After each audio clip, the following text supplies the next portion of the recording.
bigger with your property, 100 years ago was my station. Yeah, monster. But where roads is. 3% of the revenue. Kia ora koutou, everyone. Thank you for coming along for this panel discussion from the Timaru District Council, and to those who are joining on the live stream, certainly I hope the quality's all right. If it's not, blame Stephen, but I'm sure he's going to be doing a great job tonight. Before I introduce all the panel and sort of go through the format, I'm actually just going to hand over to Nigel to just say some opening comments, and then I'll come back to that. Thank you, Richard. Look, I appreciate everyone being here today. Not too many in the chamber itself, but I'm sure a lot of people will be enthusiastic about what is the biggest change to local government in the context of certainly my lifetime. So great to see some interest both here, and I'm sure there'll be some interest online. What I thought I'd do before we kick into the panel discussion, just give you a bit of insight to where we are now. So effectively back in sort of November, December last year, there was initial reform was talked about by the national-led government. You might remember that there was an iteration of potentially the CTBs, mayors taking over regional councils and operating the regional council while they were looking at a different model. That didn't go through to where we are now, and government presented another option after receiving feedback. So in May, government announced the Head Start pathway. So it invites effectively groups of councils to work together to submit an outline proposal. That's due by the 9th of August, which is also my wedding anniversary, so I have to make sure remember both those things on the 9th of August. And those proposals will then be considered by Cabinet before more detailed work is undertaken during 2027. We're expecting that those Head Start proposals will be considered and we'll have some answers back around September, knowing how much has to go through Cabinet as far as decisions with election year. There is some risk that that may not happen, and then we may not know until there's a new government is formed, but we're hoping to have that back to us around that September. So if councils don't choose to participate in this process, the government has made it clear that there will be a compulsory backstop process, which will follow the 2028 elections. So just for some context, about 3 months ago when this first landed, we had a rural and provincial meeting, all the rural and provincial councils who are mostly affected by this reform sitting in Wellington. At the time, we surveyed the room, about 100 people, about 43% said that they would go into the Head Start, and a lot were more interested in backstop. I would say now, I would be surprised with the conversations that I've had across Canterbury and across the country if there's not councils at all. I don't think there'll be many councils that don't participate in the Head Start. I think very much whether it's right or wrong, the options that have been given to us is decide your own destiny or have it done to you. The challenge is if there's, with our iteration, if you like, if Timaru decides not to be in the Head Start and goes backstop, then the councils around us can still make and submit a proposal with us in it. So it's certainly important to be at the table having those conversations. And it's a short window. However, we have been thinking about this for some time. I think there's a lot, certainly within the Timaru district, that would think that actually perhaps in 1989 it should have been bigger and South Canterbury should have been a council back then. I also take you back to 1989 because it's important. We were 4 distinct councils back then. The same conversations, the same concerns were had in 1989 as they are now. However, most would say actually we've ended up all right. And so for me, this is a golden opportunity. It's been 37 years since reform. This isn't about a moment in time and looking to the south and saying, well, Waitaki's got high rates at the moment, we shouldn't merge with them. It's very much around having a 30 to 50 year view on what local governance should look like for our community. So it's very much around having a longer term view, and Nigel shortly will talk to probably some of those concerns. But that's probably it from me, for me for now, and I'll pass briefly to Nigel. Kia ora everyone, I'm Nigel Trainer. I'm the CEO of Timaru District Council. So I've given the dubious of giving you some numbers that might be of interest to the public. So at the moment we've got 3 options out there with 3 councils merging, Mackenzie, Waimate and ourselves, another one with Mackenzie, Waimate, ourselves and Ashburton, and the other one with including Waitaki. So when you look at the 24-25 annual reports, and I've used the annual reports because they're audited, looking at deficits versus debt, so people get that mixed up. A deficit is in your profit and loss, the amount of money you either have a deficit or a surplus. And we all know that councils are there to break even. And you can go either way in any one particular year, either under or over. And when we think about in that particular year, 24-25, where two of those 5 councils had surpluses, 3 of them had deficits. The 3 that had deficits were Timaru, Mackenzie and Waitaki. And as a percentage of their total revenue, Timaru's was 3.9%, Mackenzie's was 15.6%, and Waitaki was 3%. So actually, Waitaki's deficit in that particular year was a lot less than ours, and also Mackenzie's. The other 2 ran surpluses, Waimate and also Ashburton. However, it doesn't just tell you the full story, because you could run a surplus in one particular year, and that could be simply because the Crown has given you some sort of subsidy or a grant, and that actually beefs up your bottom line, because if it's a grant for capital, it hits your bottom line without any expenses against that. So you've got to be very, very careful when you're looking at those profit and losses, and you've got to be careful that you're not just looking at various different entities. So the other piece is deficit gets mixed up with debt.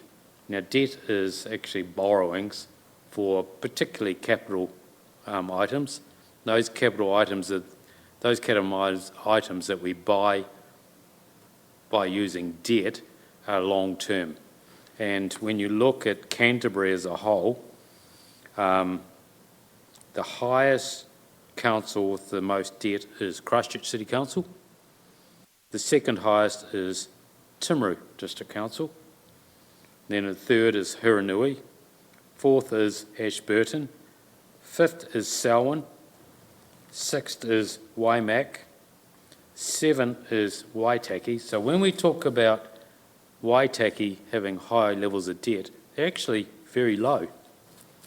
They've actually got a total debt of 74 million versus ourselves of 250 million. So they're significantly lower debt and significantly smaller percentage of their total rates. And number 8 was Waitaki was 8.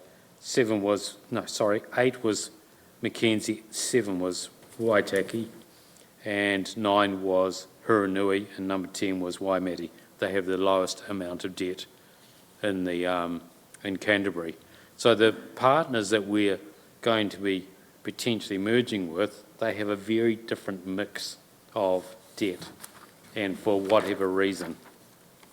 When you then look at their profit and losses, we look at their personnel costs, and I did it as a percentage of their rates. Everyone was in the same band. So we were 23% of our rates was used on personnel costs, Mackenzie 21%, Waimate 25%, Ashburton 21%, and Waitaki 21%. So the staff costs that we use, the staff costs as a percentage of rates is all within a band, a very small band. The other expenses, they're slightly more different in that ours is 42%, Waimati's 41%, Ashburton 40%, Waitaki is 49%, and Mackenzie is 63%. Now, I would suggest that there's probably a lot of costs with consultancies because they struggle to find staff. The finance costs, they are completely related to the debt levels. Ours is 7%, Ashburton 5%, Mackenzie and Waitaki only 4%, and Waimati 1%. The depreciation, we talk about not funding depreciation. Actually, the depreciation that we put through our books is all within the same band, 28%, 27%, 27%, 22% and 26%. So we're all depreciating our assets at a similar sort of a rate. And then when you get down to the deficit, it's probably a function of either fees and charges being different to each other. When you look at fees and charges, we charge 21 million, Mackenzie 2.6, 1.4 in Waimati, 11 in Ashburton, only 3.4 in Waitaki. It says to me there's something not right with fees and charges. If you fix the fees and charges, you potentially fix the deficit. Now, I'm not saying that is the case, but that could be the case. So we've got to be very careful when we're looking at these different councils, and to be quite frank, I actually think it is irrelevant. It's actually quite irrelevant to this conversation. This conversation is more about coming together to actually work together to actually produce the services that we give to our communities at the lowest possible price. And there are savings sitting in amongst here that we could pull out and actually assist all of our ratepayers across the 5 councils. If you have 5 councils and you've got 125,000 people, then you've got a much bigger scale of which to operate in, and I believe that you would produce reductions in rates or less increases. The other thing we've got to think hard about is ECAN. ECAN, their services are for the whole of Canterbury. They'll have to be broken up into the unitary, and we'd have to do a lot of work to look underneath the bonnet for Environment Canterbury. And that work has to be done at some point, but it's at the moment a little bit difficult because they operate as one region, not as districts. And I'll just couple of closing points. And on that point, it's really hard to pull all the financials out of ECAN to know exactly where that money, and the benefit goes as far as ratepayers. And so what we're also looking at is the likes of Tasman, who are a unitary council as well, and building it bottom up to understand that we can deliver the function across those 3, 4 or 5 councils. I think probably 2 key things is one, government through cabinet decision or cabinet paper, should I say, has said what we're expecting is 1 council from a region.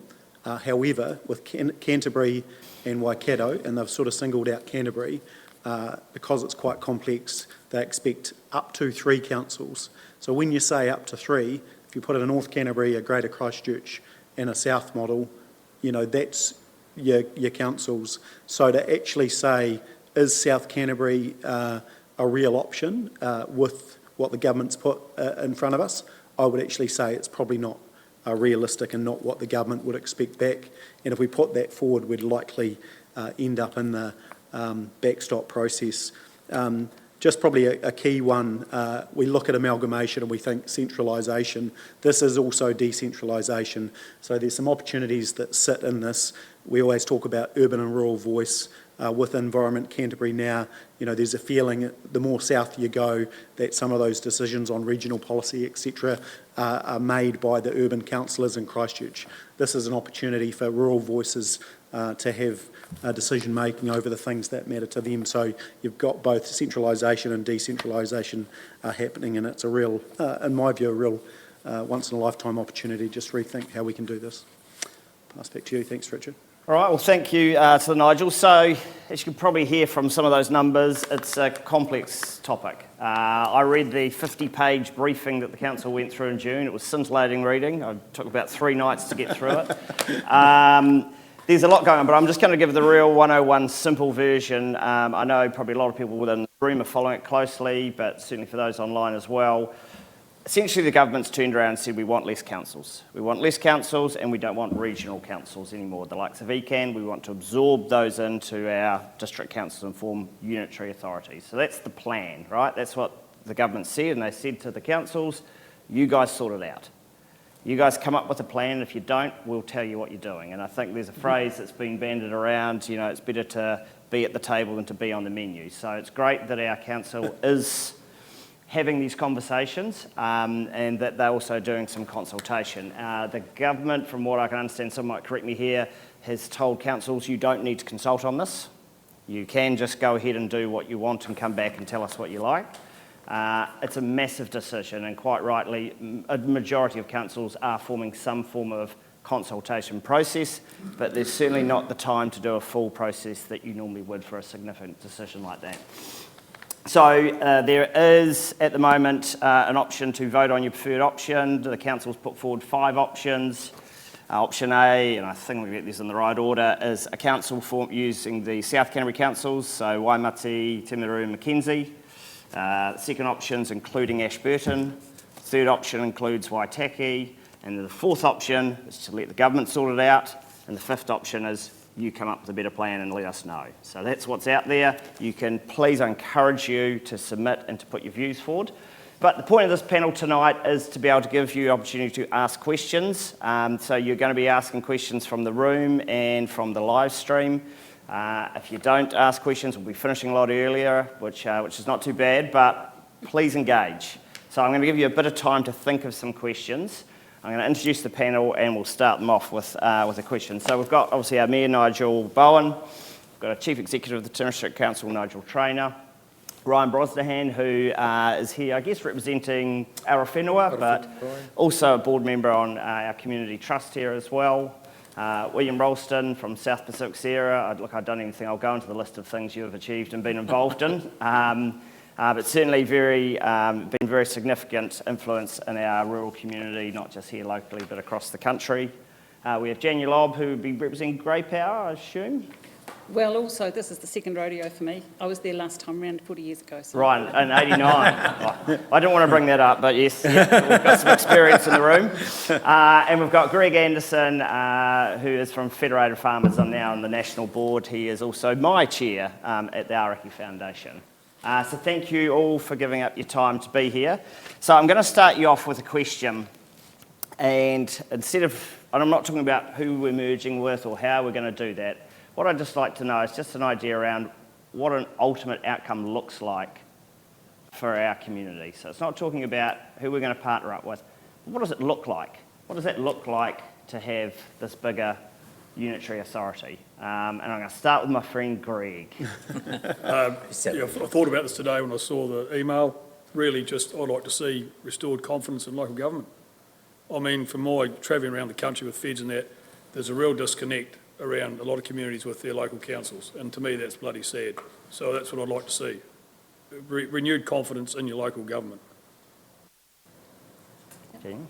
I guess simply more democracy, more input by more people in the community for a better financial outcome through imagining things in a different way, something that we haven't done before. And we've got the opportunity to really be brave about what we want to do and to imagine what's going to work for us and push that barrow towards the government and say, hey, we're doing our bit, when are you going to do yours? When are you going to reduce your number of MPs? I think Nigel's right that we've got to be thinking about 50 years in the future. And I'm certainly not worried about the numbers, who's got what debt and who's got... Those things all gets sorted out. I think, the ideal outcome is that people in the communities have a sense of community. They don't feel like they're sitting on the periphery. That we have rates that are affordable. Coming back to Nigel's point, which I've made before anyway, this is a decentralisation and centralisation going on at the same time. Environment Canterbury is going to be decentralised. It's going to have more local input, and I think that's something that the rural community really will value.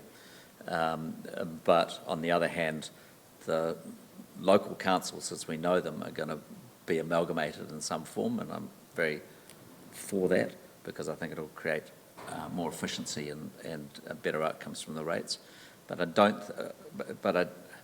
I think the main thing is that it creates consistency across a bigger region.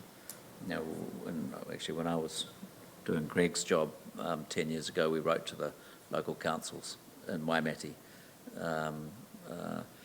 Mackenzie and Timaru, and said you should, I knew they didn't want to amalgamate at that point, but you should harmonise all your district plans, because there's a huge amount. It's not just what the staff costs, there's a huge amount in planning. And anyone who's put a submission into the Timaru District Council plan, my God, we've had emails for about 3 or 4 years about hearings and etc. These things are incredibly expensive, and if we can do that together, create that sense of community and produce those efficiencies and consistencies, then that's a good outcome. Ryan? For me, I think this is an opportunity for rangatiratanga, for self-determination, recognising that it's not about a special privilege, but rather recognising the responsibility Māori have over their own affairs, and that effective local governance in New Zealand involves council and mana whenua working together as partners. I think that's a real opportunity with the amalgamation being within the takiwā of Aorowhenua, I think, yeah. And you two? What does the ultimate outcome look like for you? I think I agree with William. There is efficiency to be had here. And I think I've only been in local government for 2.5 years, and I'm just gobsmacked at the amount of stuff we have to do 5 times over. LTPs 5 times over, and they are expensive. 5 times sets of audits, they're about 300,000 to be audited. District plans 5 times over if we went with, say, 5 councils. There's 5 lots of senior leadership teams, and there's millions of dollars to be pulled out of that. But the other side is we've got to find the trick of how do you actually ensure that the community in a larger geographic area is actually heard and has the ability to engage, and that's going to be a big trick, and that gets back to yours. How do we do that, and how do we do that well, and show other areas, and particularly central government, that we've got this sorted, we know how to do this. So I think there's a real opportunity here, and particularly if the other 4 councils got on board and we could sort it out together, then we can really do something here. Yeah, look, and similar to me, I think in the 7 years I've been in this role, my frustration stuff that I see as a no-brainer, councils working together to become more efficient, or even helping business. So I use this example all the time. We've talked about it at a South Canterbury level, we've talked about it at a Canterbury Mayoral Forum level as joint building control. Builders currently in South Canterbury, and our builders work across boundaries. They are under different sets of rules, same legislation but different sets of rules, and they're working in numerous districts. So it's how you do things more efficiently for business, how do you do things more efficiently for rural folk. And then one of the challenges that I see in my role is I think we can do local voice and local governance better. we generally at council actually operate at quite a strategic level, whereas community boards are very much in touch with their communities. And I think whatever we get in the middle is hopefully going to be the answer, whether it's community council, local board or enhanced community board with the appropriate delegations that will be more in touch. And, you know, it's interesting in these roles, we're looking at strategic stuff, but community cares about Christmas lights and, you know, community cares about all those sort of things that actually we don't spend a lot of time on. And so how do we reflect that into the future and give the appropriate local governance? All right, well, thank you for that. Right, so I've warmed them up. They are ready for your questions. If you don't nominate yourself, I might find I'm going to nominate people from the room. Fortunately, I know a lot of you in here. So when you come up to ask a question, just introduce yourself. If it's going to be directed at a particular member of the panel, let them know. Otherwise, we'll just go down the panel and get a view from all of them. With the microphone, just got to push the red button to make it green to speak. So who's going to be my first question? Brilliant. The young lady on the end there, can you tell us what your experience of the first time round, the outcome was, and did it gain the efficiencies and expectations that they said it would? The short answer is the fact that we're here today and they believe that we haven't got those efficiencies yet suggests not. And ECAN to be broken up, it's like nearly 40 years later saying, we told you so, it's too big. And I don't know how many people remember, but back in prior to 89, we actually had a petition from this area for virtually, it didn't include Ashburton, but it was just the three Waimati, Mackenzie, Timaru districts for a Central South Island Regional Council. And the reason that we didn't get one then was because when we went and presented the petition and we were called up to Wellington to prepare for the presenter to the Internal Affairs Committee, which we did, and we'd had our march down the main street with a lot of people in that, and the 30,000 petition presented to Parliament. When we were there, the gentleman in charge of the commission at the time said, I'm sorry, we can't change that, it's been too far written, we can't change what's there, but what we're going to do is to put in we think you have a very good case, but we'll have to put in a Southern Area Committee. And so they gazetted a Southern Area Committee, which was supposed to be an autonomous area of the Canterbury Regional Council. Now, that was, I think, in Wairarapa, were the only two in the New Zealand. But what happened was we were treated as a liaison committee.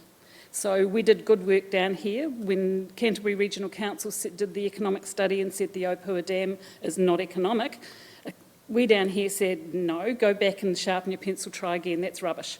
And so we persisted and we got the Opua Dam. And it has been a very good economic benefit to this region in many ways, not just the economics, but the whole environmental. It was one of the first, and it's a pity that hasn't been able to be replicated through New Zealand. Yes, we were told that it was going to, what we're doing is we're going to amalgamate and we're going to make things a lot more efficient. One of the studies that I remember seeing out of Victoria, Australia University at the time was profit is inversely related to size. Now, we talk about economies of scale, but they never talk about the diseconomies of scale. And with an economics degree, we learnt about both of them.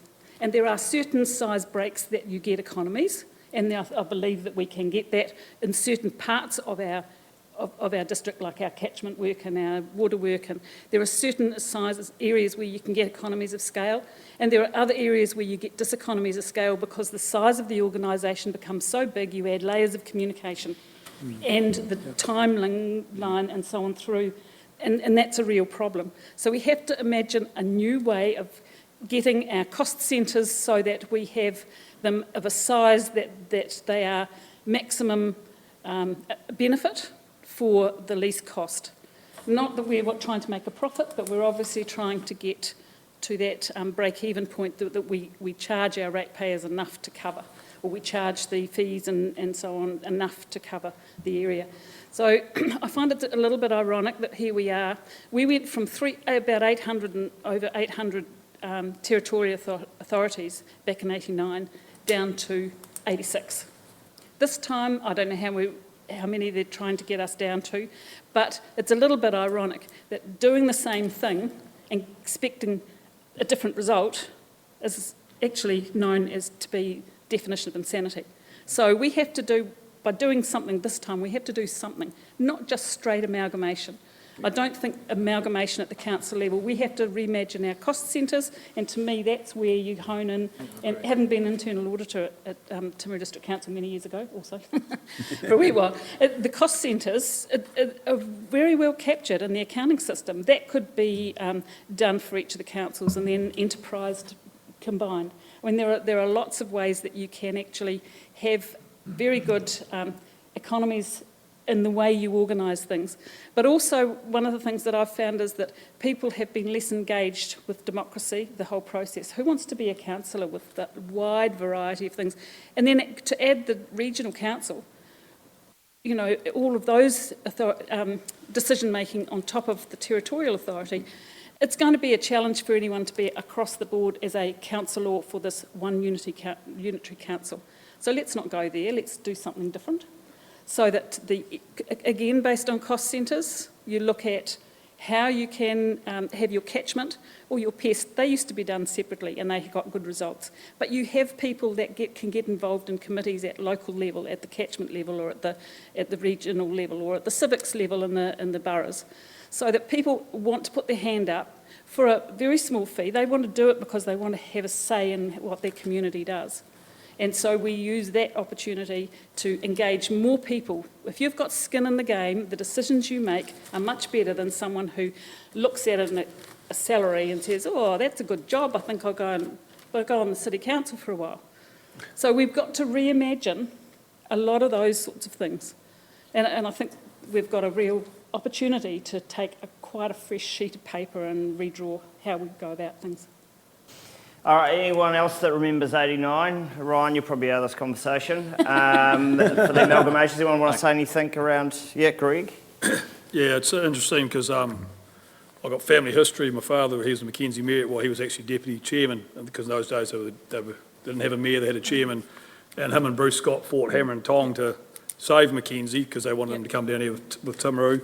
So it's a bit ironic I'm sort of here on this 30-odd years later. Lucky my father's dead, but that's a terrible thing to say. But and I've come to the opinion that Mackenzie probably has to move on. I mean, it's interesting. They've been a successful council, but they've lost their way, I believe. That's nothing personal. That's just the way the world's changed. There's so much extra pressures on those councillors, and things have just got away from them. You know, it's interesting in the paper that the Head Start paper, I actually read about it this morning. It was like Richard said, 50-odd pages. But the second point that the government's looking for in their Head Start program is they want to simplify local government. Well, I mean, how long is a piece of string? And it really frustrates me. But I think the thing is, it's all very well worrying about the boundaries, but when we get to the next stage, and this is pressure goes on these guys, the governance, we've got to get the structures right. If we don't get the structures right, we'll be going down the same path again. And I think the reason why Mackenzie got into a bit of trouble, you know, it was only 6 years ago they had no debt. And that, I mean, because I remember submitting to them not to go down that path because it's like taking drugs. Once you start, you can't stop. But and that's a fact. That's what happened. But the thing is, we need some real boundaries on what this organisation is going to be involved in. You know, we need some. I believe that there's got to be some legislation around core functions of local democracy again. You know, we've just got the central government's just put too much stuff down on local communities. I mean, I think we need to be definitely involved, like Noel just said, around things that matter to the local community, like lights and the halls and the parks and the libraries. That's a local community thing. But the overall, if we end up with a large Canterbury, you know, a southern Canterbury structure, there's got to be some real diligence around what their roles are and mandated they can't go off and starting on other tangents. Or else it won't work again. It will be exactly the same as last time. Great.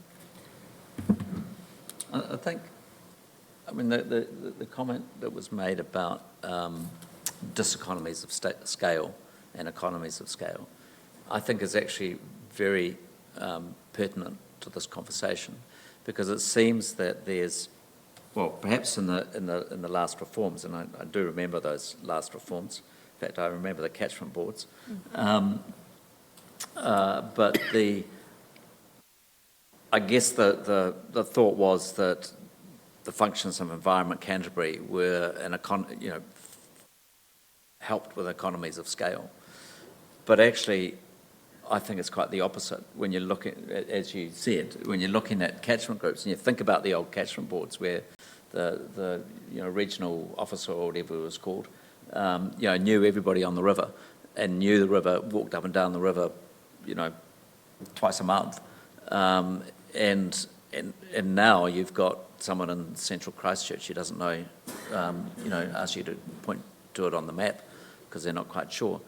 But I think that we do need to think about what are those various functions and what functions help have economies of scale and what functions are better to be very localised. And I think there's a real trend in environmental management to actually look at catchment by catchment and have local catchment groups, and that doesn't suit with a big system. So I see that as a real advantage in making Environment Canterbury a bit smaller. But if you think about the amalgamation of councils, etc., it all comes down to communication. In the days when we had 800, whatever it was, 700 councils, Mr. Burnett had to, walk from Cave to come to Timaru if he, wanted to do something. And you don't have that now. I mean, you can speak to people face to face from the other side of the world any time of the day or night now. And so those things, the economies that you can get in the sense of belonging and community and communication that you can have now actually changes the formula. It changes how we should think about things.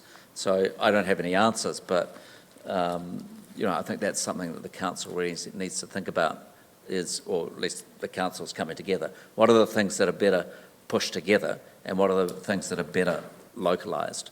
And if we can sort that out and not just treat them all the same, then I think we're going to make a big difference to what the outcome's going to be.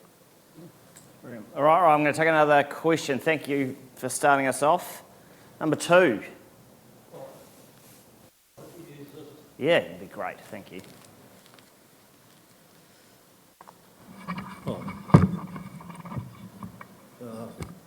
You can pull it down. Yeah,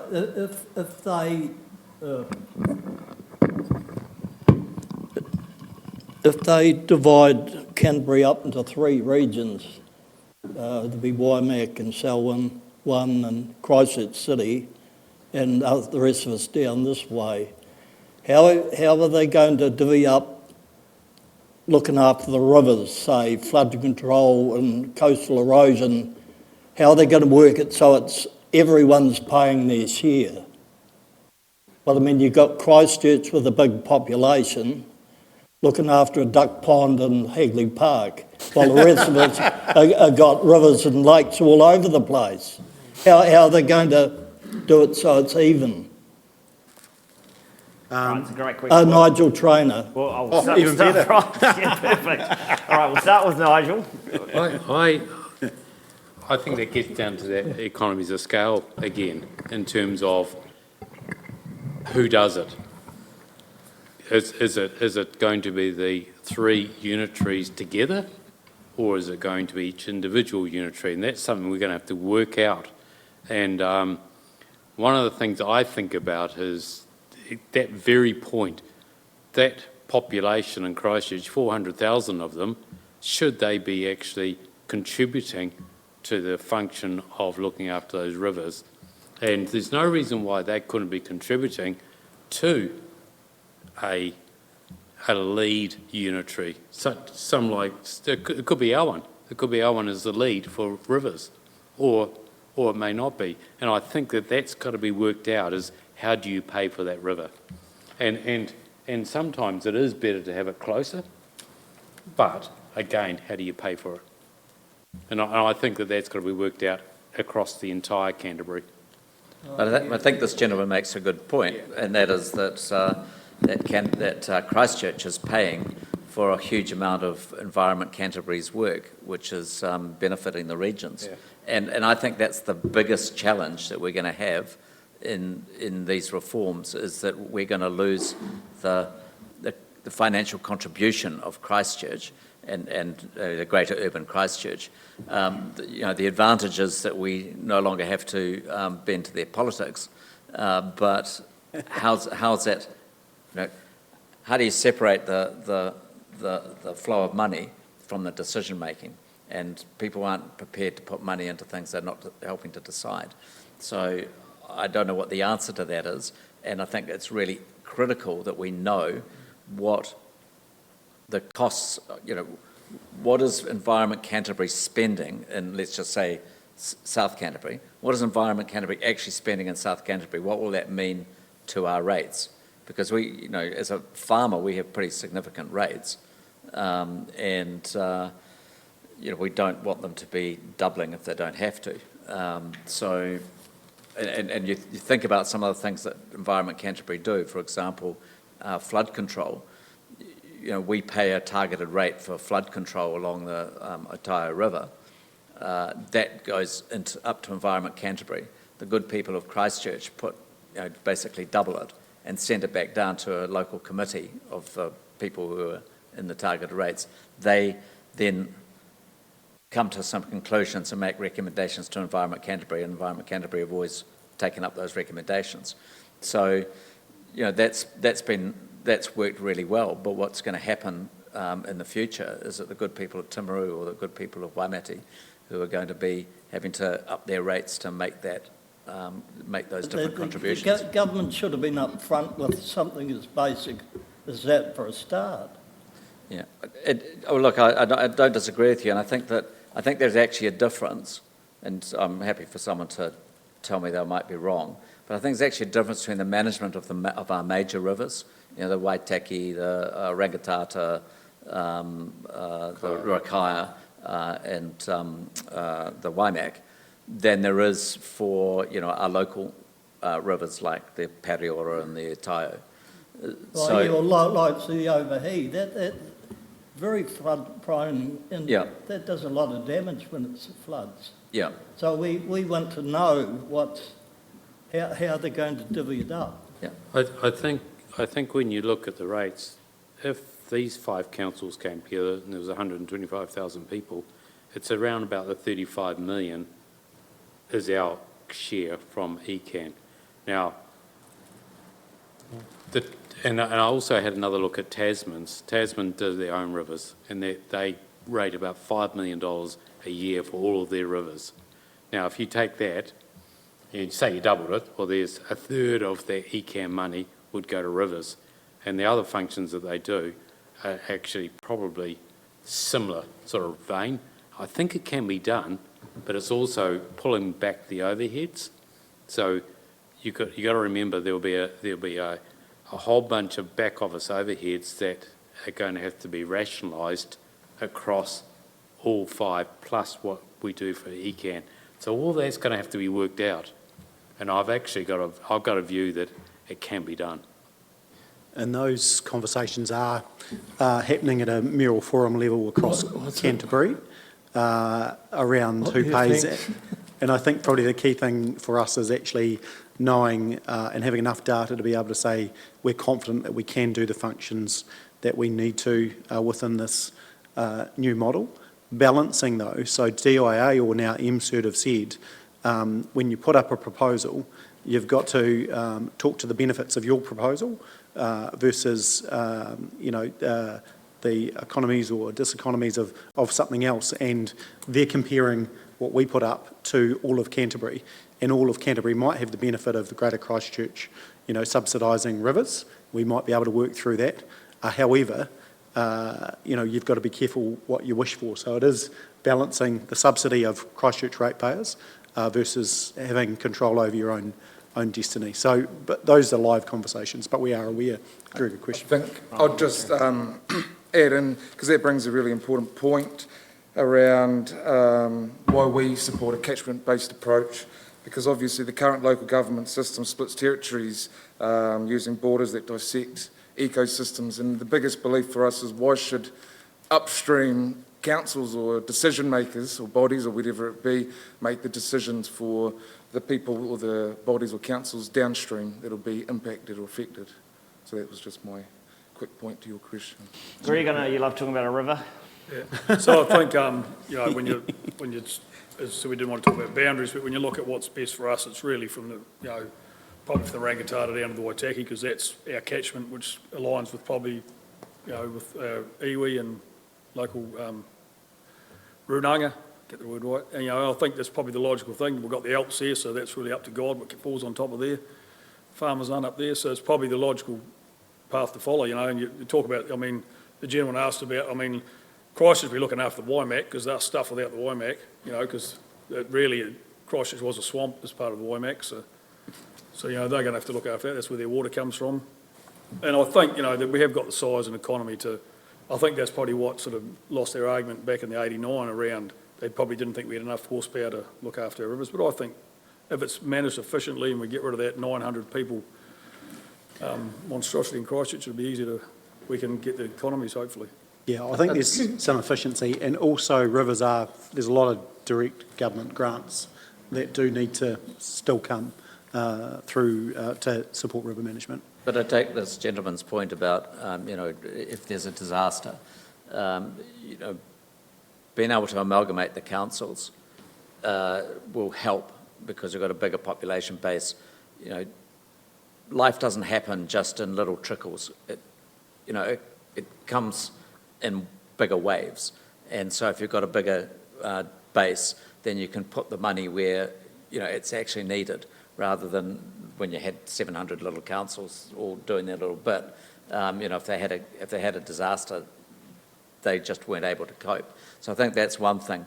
But the other thing is, in terms of environmental and river management, is the scientific grunt that you need in the back office. And I think there needs to be some consideration about how and if that needs to be shared amongst the new councils. So not just the unitary authority, but think about Environment Canterbury and what sort of scientific grunt they have. And is that actually needed to be maintained and shared by whatever the new councils are going to be? But the decision making becomes much more local, and the interaction becomes much more local. It's just the repository of scientific information is shared and centralised. Can I just perhaps add that back when we presented on the Tuesday of the week, whatever week it was, Tuesday to the up in Wellington to the Internal Affairs Committee, the reason was that they couldn't adjust the boundaries was because it was going to print on the Friday, and they didn't have enough time to make the required. We'd proved our case to them. They were quite supportive of a Central South Island Regional Council, but it was going to print. They had to send it back to the typing pool. They were able to add in. They had the constituencies. There was the Waitaki, South Canterbury, and Mid Canterbury constituencies, and they ended up putting in a Southern Area Committee. I was 6 years on that, and we were treated like a liaison committee. Great ideas, but all the decision making was up there. We had a field trip where the commissioners came down and said, "How's it working out?"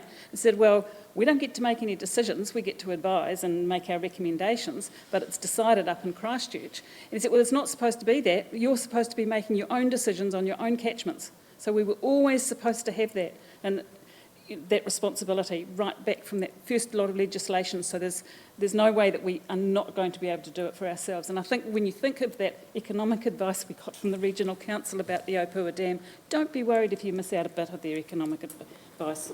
But that comes down to implementation, doesn't it, rather than necessarily what structures are put in place. I mean, you look at the Resource Management Act, and in the whole, it actually could have been an extremely good act, but it's just been implemented in such a strange way that it's become totally unworkable. So we have to have the right, leaders in Greater South Canterbury, Aoraki, or whatever we're going to call our new region, who are going to be really focused on making sure that the implementation is the best for our community rather than just what is best for a bunch of consultants who want to write district plans. And just going back to the funding, I mean, I think, that, when you look at the two major rivers, Waitaki and, well, especially the Waitaki, if that's, I mean, in the past, they've had pretty good dispensations around their rating bills because of probably it was a smaller council fighting against them. I mean, there's potential for to get more rating out of those big generators now if that river, around river control and river management. Well, They're going to push back on it, but I mean... Well, the hydro scheme, in my view, is the biggest the biggest transfer of economic wealth between regions in the country. So something I will just mention around, I guess, the fact we're talking about rivers, something that our council and all these councils look at is the current territorial boundaries normally are one side of a river in a lot of cases. With ECAN merging in to these councils, does that make sense that boundaries remain one side of a river and one unitary council looks after one side, or should boundaries look after a whole, make sure they encompass the river? So that's part of, you'll see in the consultation documents is around these boundaries. Will these lines, even if councils merge, will these boundaries shift? Is there anything you want to add around that? No, look, I think, generally there's probably a view across the council discussions that catchment should, try to be, kept together, and certainly the discussions we've had with Runaka seem to be consistent with that. I think you're always going to get a challenge somewhere where there's a line has to be drawn. Yeah. At the moment, our line, what we're proposing, there's a line at a river, which is the Rakaia. Do you include the Rakaia catchment or not? So, I think there are important discussions, but I think, again, Christchurch City would like to have control over, the Waimak catchment probably because it's flood control for the city. So, but it's not going to be perfect because there will be complexities. Yeah. I just wanted, the Waitaki is actually, well, for want of a better word, sacred to Waitaki, Mackenzie, Waimate and ourselves. And I think with the four looking after that, it's and Waiho and Arawhenua, it's really a life gem to all of us, and that's part of the reason why I think Waitaki's looking north. All right, we're straight away. It's a bit of a rush now. All the hands are going up. Calm down. You'll get your turn. What I'm wondering about is we're told that there's going to be a big gain here somewhere down the line, and it's obviously the gain's going to be less people working which is going to be the savings.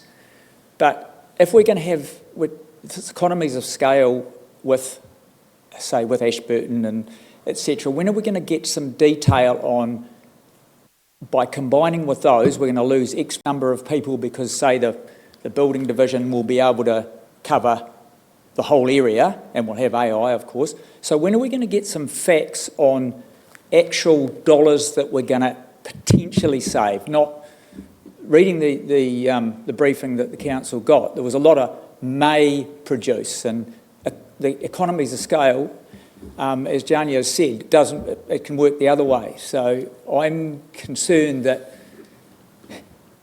with the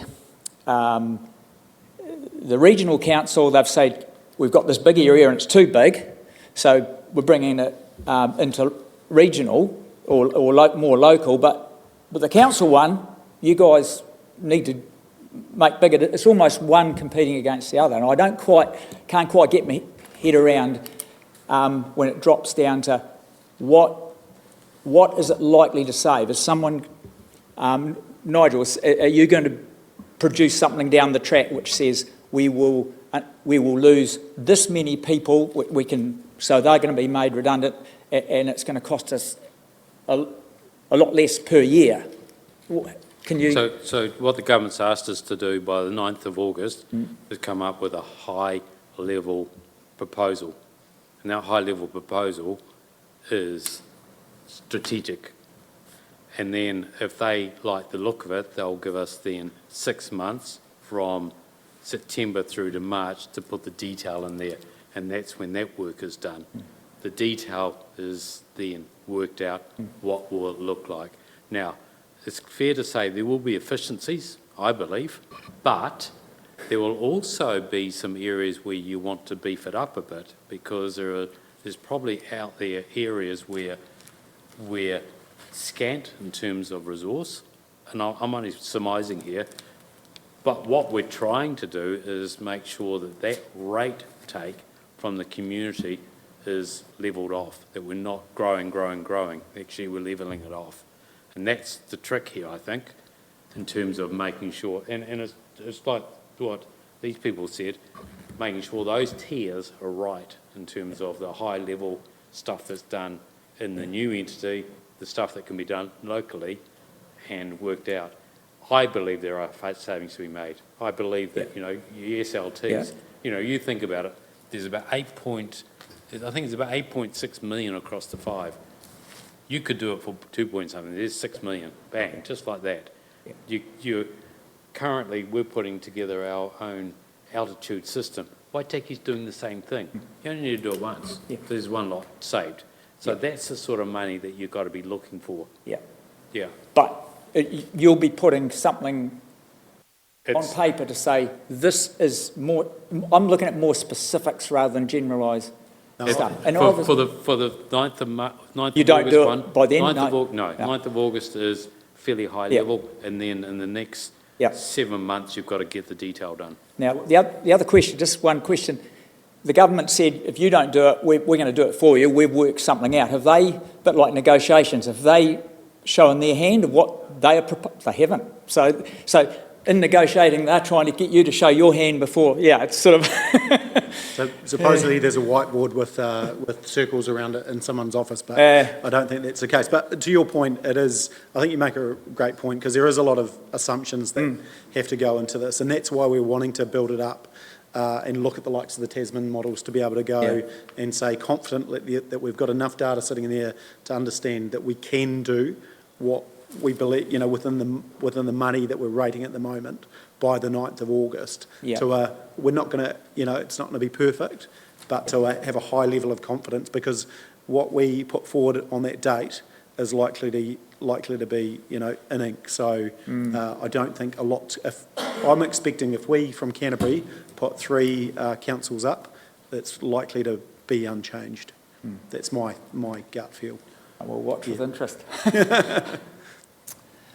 All right. We go on, Richard. Can I just, so this is a challenge to all the councillors in the room. So and this is all councils that probably Nigel been with the mayoral forum, when you put your Head Start proposition back, we need to have confidence as members of this community that you're going to really put the pressure on the government that says, that we need proper timeframes to do proper due diligence and proper community consultation. Because the problem with this government and previous governments is they just push things as quickly through as they can without, and I know consultation costs a bit and it can be time consuming, but it's important that the community goes along with this, or else what this lovely lady here is saying, it won't happen. Yep, you've got to have buy-in. Yep. Absolutely.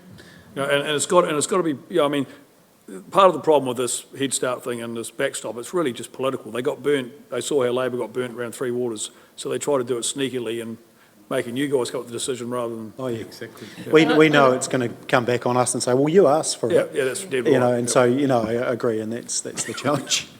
I think we can safely assume, hopefully, that they don't know what they will do. And they're hoping that we come up with the answers. And I would say that based on last time round, we would be better to come up with our own answers ahead of them and push their out. We make our own future for our area and take it out of their hands. But also challenge them, because they need to do some tidying up on their level, national politics too. And this is, they're pushing, Minister Bishop's pushing forward reform on REM and spatial planning and those sorts of things. And, this is, the reality is this falls out the bottom. Because you're removing regional council, you need a solution. They have a preference for a unitary. We know that. In a perfect world, this would have all happened and we would have looked at water at the same time. It didn't. Water was a reaction to, local water done well was a reaction to the Three Waters previous proposal. So we all know it's not in the right order. However, I do look at it and go, well, hey, we haven't had this opportunity in 37 years. What can we take from that? And what, if we are joint up, community and councils, what is a model that we can put forward that will be successful for the next 30 and 50? And I'm not sure how you do it, but we need to get the next generation involved in this process. I mean, I've been to 3 meetings and I think 2 of them there was only one person under 50. I think there's only one under 50 here tonight. So we've got Ryan. Yeah, Ryan, it's not William. No, you're not under 50. I am. You can all decide amongst yourselves who that is. I mean, it's important that because this is generational change which is going to affect the next generation. So. Yeah. All right, well, from the next generation. Well, I just do have one comment and more of a question is, back to what was said before, has the government shown their hand on anything, whether they're looking at funding councils differently, or are there any groups or councils that are really pushing for, I don't know, maybe 15% of their rates coming back to them? Look, I think within the proposals, first answer is no. They're not showing their hand. But if you look back to 89 and the previous model, there was a lot more grants that came out of central government. So I think they looked at amalgamations and thought, well, that'll grab efficiency. You've gone 37 years. It might take you 10 years. But actually, we understand that the funding model is still broken, whether it's, rivers, whether it's NZTA funding for our, region. But I look at that as an opportunity too. If we've got, 17, 18 councils across the country, our combined GDP is going to be about 10 billion. And so when we've got a rural provincial economy, we're reliant on road funding. Actually, you would hope it's a better conversation back to central government. And I think, genuinely, it is quite hard for ministers to deal with 67 TAs plus 13 regional councils. So if there's 17, 18 councils into the future, I think that is the start. We're never going to be a country that decentralises because of the way Wellington holds its funding. However, it might happen when we can prove actually, a regional boundary that's quite wide. It's policing. It's MSD, it could be a future MSD boundary. It could be education. It could be health area. It could be all of those sort of things. So I think by creating this new boundary, it could actually work well for central government in Wellington for what they can work with in that relationship into the future. And I think, Nigel, just to add that, you've heard me say it before, the taxpayer and the ratepayer is the same person. Yeah. But the taxpayer, and we may not agree with it, but the tax system is probably a little bit fairer than the rating system, because the rating system is not based on ability to pay. It's based on some system that came from England many years ago, land and, so that's where we've got to remember they're the same person, the taxpayer and the ratepayer. Yeah, that's it. Yeah, I mean, one of the models that somebody mentioned to me was around having a water authority. So not actually an elected regional council, but a water authority. And I don't have an opinion one way or the other. I'm just throwing it out there because that's what this forum is for. But that, when I look at our experience with Environment Canterbury when we had commissioners, I've never had so much consultation as we had when we had commissioners. When the council did Plan Change 3, which was the coastal South Canterbury, or southern coastal South Canterbury, Greg, we were meeting once a fortnight, I seem to remember, at one point. It went on for months, and we had all the officers, scientific officers and policy officers and people coming down and thrashing out around ideas and things, and it actually got really good buy-in because it was something that the community got together and actually figured out was going to work. And you compare that to, David Parker's, 1 milligram of nitrogen per litre in river water across the entire country, and it just that just went down like a cup of cold sick. So I think if you're looking at the big rivers, there might be a argument to say actually put them into a water authority. I'm not favouring it. I'm just throwing it out there as an option. All right, another question. Oh, Tim, you've got a question for us. Come on up. Come on up. Just one? Yeah, it's in two parts. Okay. But it's all about the big issue. So Yeah. if one looks at this debate, you've got the system debate, and really I think the conversation this evening has been about that, but I wanted to look at the democratic debate, which is the other side of it, and in particular, having heard that this gives more democracy, a sense of community, self-determination, grassroots power from the panel.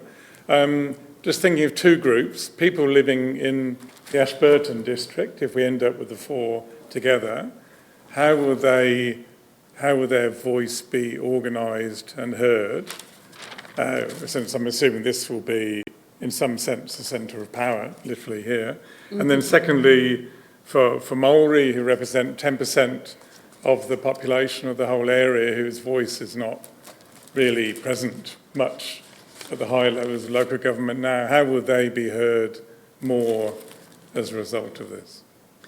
I'd like to hear from the others first because I don't want to load it. But what I would say is we've got to be careful to preempt, where the centre of power lies, because it might be quite a different model. You've got a 5-council boundary. We employing a chief executive would say we want them to live within district. Well, that would still apply. But we've talked about the way, business and the way we communicate nowadays. We could have the council could have a council meeting anywhere across those regions. You could have a chief executive in Ashburton, you might have, the infrastructure lead in Waimeri. I think we've just got to be careful, not to assume, but I'll be interested to hear from the panel before I sort of load with my own thinking on what the democracy side of things looks like, yeah. So I'll have a crack. So that's one of that's one of Fed's main real concerns, and probably in our white paper we wrote that I think the council will have seen, is how we retain, a local voice, because because the rural area, it's going to be hard for the guy up the back of Twizel who's got his road that he needs graded. How does he get that to the central organisation? So that's. I honestly think and this is going to need legislative change, we need to think probably a little bit different around our representation model. At the moment it's solely based on, I think, 50-odd, it's just based solely on population, 50,000 people or something, I think, around, I just can't remember. The electoral act, there's so many people on each ward. I think we need to certainly bring that into discussion at some stage. We might have, this might sound out of the room, but electoral college system. We could be appointing councillors. We might need to have referendums with a high threshold. If you're not happy, you get rid of them. We've got to really look at those options. Yes, I think that that's the opportunity we've got, is to reimagine how we actually organise the representation and the cost centres, for want of a better word. I wonder whether we take a cooperative approach. Certainly when it comes to amalgamations and liquidations and so on, they are usually more expensive, and mergers, they are usually more expensive because of branding and all of those other issues. And so looking at the district councils that exist, if there are 4 or 5 of them in there, as that being for the civic type of issues, the basis for community representation and input on the committees. Now, the legislation does say while you might have a council, how you distribute your next layer, I think all your community boards, is entirely up to the district councils, the districts, or whatever the territorial council is. So it might be a unitary council that we appear to have, but we could effectively, at some levels, act like cooperative councils of the original areas, so we don't have to race into that merger acquisition cost of rebranding and all of those things and have all the questions answered. It should be a good 5-year or so transition where you get the councils working cooperatively to working together on those areas that are going to end up being merged, or you get your economies of scale, and naturally you'll end up having your pockets of little urban areas that will want to have a say and have their community boards or their subgroups that actually have devolved responsibility under the greater budget system. It requires a good budgeting system and careful managing of that, but so that they make decisions for their little community, for the Waimate or for the Fairlie or for the Twizel Tekapo or for the Timaru or for the Ashburton. They all make their own decisions within budget under the umbrella of the whole group, so that there's more devolved. That was one thing that went wrong with the Regional Council. They didn't actually allow the decisions to be devolved to South Canterbury like the commissions had actually set up. And you know, after 6 years and it wasn't going anywhere, they copied the group, the South Canterbury, the South Island, the South Canterbury area. They copied it in Mid and North Canterbury, but they didn't give us any actual decision making. And then they took stripped the people out of the region back up to head office. And so we can do without that, but we'd make sure that we don't do that to our district, our territorial responsibilities. They should still have some level of decision making in their own communities. And it's the way you have your cost centres organised. Your catchments might be one for water-related things, and having people that are living on the catchment as part of the committee that helps to have input into that. So I don't know whether you were paid when you were consulting with the Regional Council. So I had to pay, yeah. Yeah, so the community is willing to be involved, to put their hand up and to help make decisions at no cost, or perhaps a little reimbursement of costs if at best. But the Regional Council, they don't have to pick up the councillor fees and so on that they're looking at. We can reimagine how things work out down and how we can have more people involved at lesser cost to get a better effective democracy. If you're involved and you have the opportunity to go on board, you're more likely to put your hand up to have a go and have a say and enjoy the process.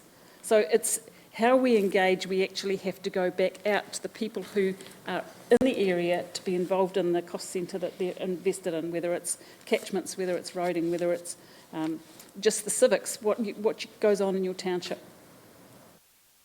William, local democracy, how do people keep a voice? And Yeah, I think this is one of actually the biggest challenges for these sorts of amalgamations, and I was just musing to myself that, you know, the next iteration will be North Island, South Island Council, and then the councils will start to grow, you know, within their local communities. So we start with 700 little wards, and they'll start. So the amalgamations just keep going, you know, like this. But cost centre is maybe a financial way of thinking about it, but I think having different models of representation across the different functions that council have to have, because yes, I can really see catchments working, and you know, the local catchment, the people in the local catchment with maybe some other people who have some interest, which is what we did in that planning process in southern South Canterbury, might, you know, and those then having representation further up, so you get that network, and the decision making is made locally, but the strategy is going up to a point. But then if you think about museums and art galleries and some of those other things, or water systems in towns, I mean, we don't have a water system paid for by, and by the way, I have to fess up, I actually live in Waimate, not in the Timaru District Council, but we don't have a water system. You know, we supply our own. And so there's no point in me being represented in decision-making about the Waimate water system or the Timaru one, apart from having a business in Timaru, and then I am interested in it. So if we really try and think how those, instead, my view about community boards is, to me, they're invisible. I don't think I actually have ever talked to somebody on a community board about community board matters, and I don't, quite frankly, know what they do, which is, you know, a bit unfair, I guess. But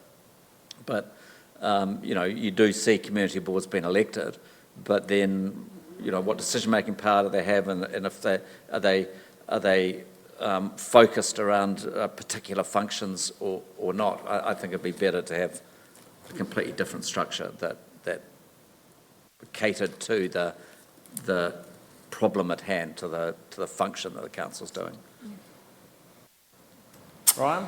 I think we, as Aotearoa, we obviously want the best outcome for us and for everyone. We think that's achieved through representation, but what that representation looks like, that's still up for consultation, because as Aotearoa, we've never been a fan of Māori wards, because we think mana whenua representation at that decision-making level is a better outcome for mana whenua rather than having no say over who could be elected into that Māori ward.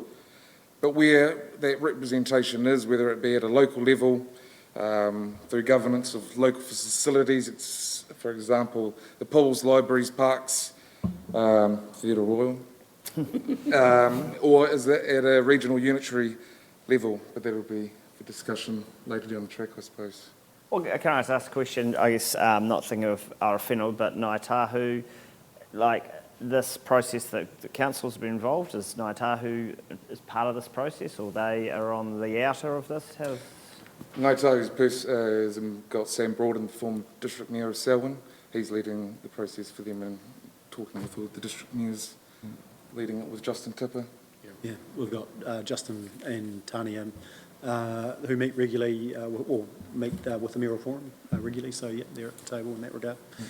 And can I just make actually one other point in answer to your question, is that if you do divide those areas up into the different functions that council have, you don't get people sitting around in a meeting who don't care about, who don't care about water, but they have to sit in a meeting because they're part of a community council or whatever. Absolutely. So you get much more focused input into into what's going on, and I think that creates far greater engagement. Because the last thing we want to do is be sitting in endless meetings about stuff we don't really have an interest in. I've started thinking hard about this, and I think this will be the biggest challenge for the current councils to rethink how a different entity would look like. And I do believe that it will take a lot of thinking to actually get the right levels of representation at the right levels, if that doesn't sound stupid.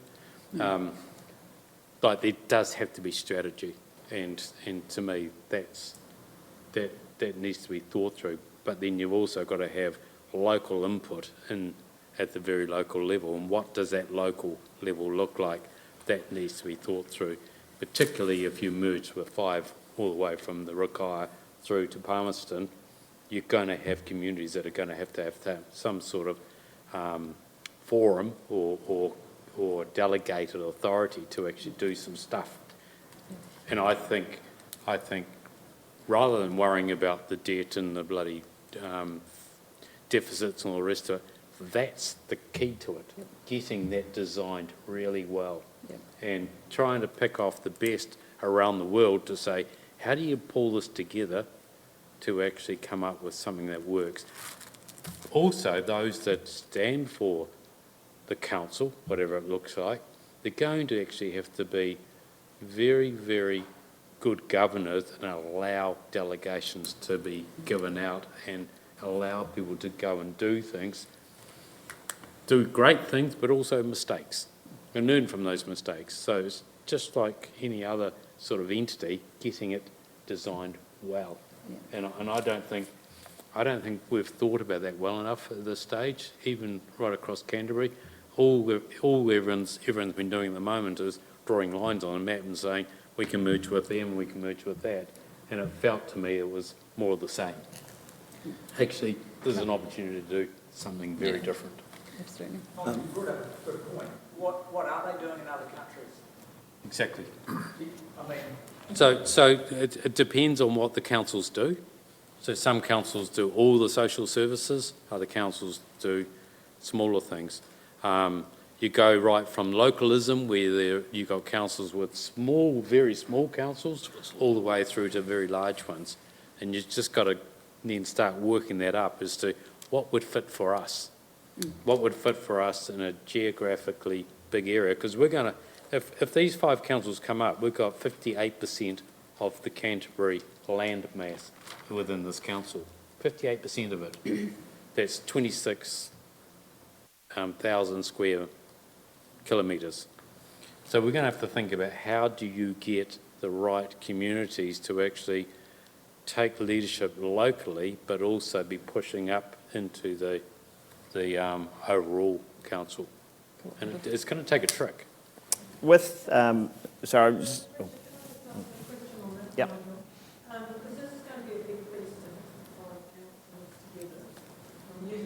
Do you want to, sorry, Wendy, do you want to use the microphone so people on the internet can hear the irony? So this is going to be a very big beast, using the figures that you've produced, I believe. We've got GDP of 10.5 billion, assets managed 5.7 billion, annual revenue 392 million. Are we going to have the skill sets, you're talking about the design, to run a beast really effectively of that size and scale? Yes. It's broken down. I think there was a national figure, wasn't it? 10 billion? Oh, no, that's That's 10 billion is ours. Is it? GDP. Yep. Oh, the GDP of the region? Oh, okay. So you think we do have those? Of course we have. Of course we have. We've So got the from skill a base. governance perspective as well as Yep. operational? Of course we have. I think, I mean, look at this panel. We could easily do it. Yeah, Look at William, he's going really. Aaron, you were talking earlier about the lessons learnt from overseas, but what has the Auckland Super City, what are some of the lessons from that Don't go that we there. could share? yeah, that's probably the feedback that we get, and we've had Auckland councillors that have been also local board chairs come and talk to local government, and probably the feedback is there's actually too many local boards. However, the feedback is that they don't have enough at the appropriate delegation. And so that's probably the key thing, is the appropriate delegation at the appropriate level. So again, it's just layers of decisions. What needs to be, decision needs to be made at this level, what decision needs to be made at this level. What I would caution, and government's asked us to simplify local government. We've currently, across those 5 councils, got about 98 elected members with councillors and community boards. You're going to, probably get left with 10 or 12 councillors. You're going to have to be really careful about representation, because if you just did population base, you're going to, Waimate or a Mackenzie are going to miss out. So we actually have to challenge the current system to say, hey, if Waimate's going to have a voice, they need a ward which is outside of the plus or minus 10%. But there is some good thinking happening. I know some of the other mayors of the smaller councils are looking at going, hey, we could put a local board over this. We were 7 councillors, we will be 5, and we can look at that model. So the other thing I would say, the real costs of community boards got to be really smart in what we put up, because you've got costs of governance, and then you've got costs supporting that community board. So you've probably in real terms got 200,000 without giving them budget for a community board. So we've just got to be really smart. So there might be different ways of achieving this. I look at the community boards and I think ours work really well, and at the moment our community boards are talking with Mackenzie, so it'll be interesting to see what their community boards actually come back and feedback in to this conversation. But ours, I think, work really well, but probably 50% of what they do is local government. A lot of it is community. So there might be a model that works within those communities, that it's a projects trust like you see in a Temuka. And so there's a different model that could work. But I think the next part of this, past the 9th of August and the design part, will be where we get all this really good stuff, I think. So I just want to challenge Nigel there around the governance thing. I mean, I know what you're saying, but I mean, and Wendy's point, $10.9 billion GDP, it's going to be a big organisation. And William made the point how well he can run under commissioners. I mean, let's be honest, a lot of our elections are a popularity contest. And I mean, some people on those councils, not in South Canterbury, I wouldn't say for a second, but some of them couldn't run a bath. Oh, you can leave the room then, yep. Let's be honest, some of them couldn't run a bath. And I mean, that's why we need to have a structure where we can get the right, and I don't know how you do that, but we need to very good, if we're going to have a small, the people that can't run a bath are going to be on the community boards, worrying about the Theatre Royal and the library and helping feed up to this structure at the top. It's going to have to have top CEOs and top staff and very good governors. Yeah, I agree. It is going to be a challenge, and hopefully it will attract new people to that that pool as well. 100% agree. Yeah, and ex-publican, so I ran on the popularity vote as well. I'm just going to ask one question myself from here, because I think this issue, I agree, is going to be one of the major issues, and it's what I think the public's concerned about, is what does local representation look like, what does our democracy system look like, what's the model going to look like. Is this unitary authority actually going to be in control of that, or will the government actually put a framework over top of this? You're going to be dealing with 20 unitary authorities, so they want to be dealing with 20 different models that people have set up, or will the government pick their own model of democracy for local government and spread it out? What are your thoughts on that? Yeah, what we've been told is there's a genuine interest to put something bespoke up, and so I don't think actually at the moment it needs to be consistent. So if we were to put up something that it's got a community council that looks like X versus a local board over here that looks like Y as far as part of one of their layers, I think that's going to be acceptable at this point. Hard to know. That will ultimately be a decision for Cabinet. Yeah. I think that we've got, we can play the pilot card, that we have very well played the pilot programs. The ingenuity and inventiveness that has come out of this region goes back decades now, centuries. So we have been innovative, from jet boats to power schemes to whatever, to the Opua even, the combination of several different things. And I think that we've got the history that deserves us to be able to say, we want to try something different, and you give us a go, because we've proved we can do it in the past. All right. Before I go to the next question from the floor, I just want to check, is there any questions online that we need to... You want to give us your favourite one so far? So one from Fiona Stevens is, as the government develops the detailed framework, what are the non-negotiable outcomes Timaru District Council will advocate for to ensure the new structure strengthens South Canterbury's economy, protects local decision-making and delivers efficient... That one's a piece of string. Yep, everyone get that? It's an easy one to start. Yeah. That one's for the mayor. That one's for the mayor. I actually think this is the problem. If you've got 5 councils through this process, all go up with their non-negotiables, it's not going to work from the get-go. So actually, that's not going to work. And so what we have to, at that point, have a wider strategic lens around, yes, what's good for the South Canterbury economy, but what's good for the new Aoraki, or whatever it's called. Hannan. Good name. Well, actually, I like Hannan. I like Hannan Shields. The new Hannan Shields Council. And so I think at that point you've already got to have the wider lens. And for any one council to go in and say, well, we must have this out of it, I think you're not going in with the right spirit at that time. You got another one that you want to fire through? Yep, there's one from Matt Savage. The councils involved are going through separate water reforms at the moment, the point of which is to achieve economies of scale. Doing that, then merging the councils will potentially result in the perverse outcome of the water CCOs being smaller than the merged council. Are discussions occurring to consolidate these new CCOs and in-house business units as well? Yeah, look, my view, and probably our council's view, is that they all need to come together. There's currently 4, Waimate in-house, Ashburton in-house, if we talk to that 5 model, Waitaki is with Southern Waters. Part of this Head Start proposal would have to request some of that work to be undone and those to come together, so it's a natural line. I think my view is that the government, I think, would be open to that. Any other comments on that one? No. I think the other thing that we need to think about with the Crown is we actually become a region.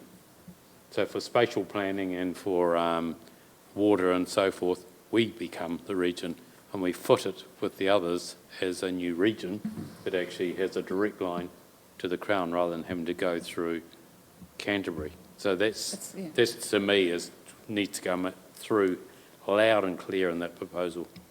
Yeah, so currently on that note, Waitaki is across 2 regional boundaries, and if we were to join forces, they need to be in one boundary, and they can still wear whatever rugby jersey they want and be part of Otago and Canterbury, but as far as planning, etc., it needs to be one. Yeah. All right, a question from in the room. I've just got a concern that this is Timaru, and we're talking about combining all these other councils.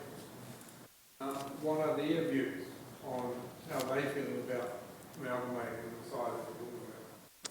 All right, I'm just going to repeat that question just in case you didn't get that online. So the question was, we're talking here about Timaru, but what are the other councils that we're talking about, the other 4 councils, what are their thoughts around mergers? So Yes. start probably with you two. Yeah, no worries. So Mackenzie and Timaru are doing joint consultation.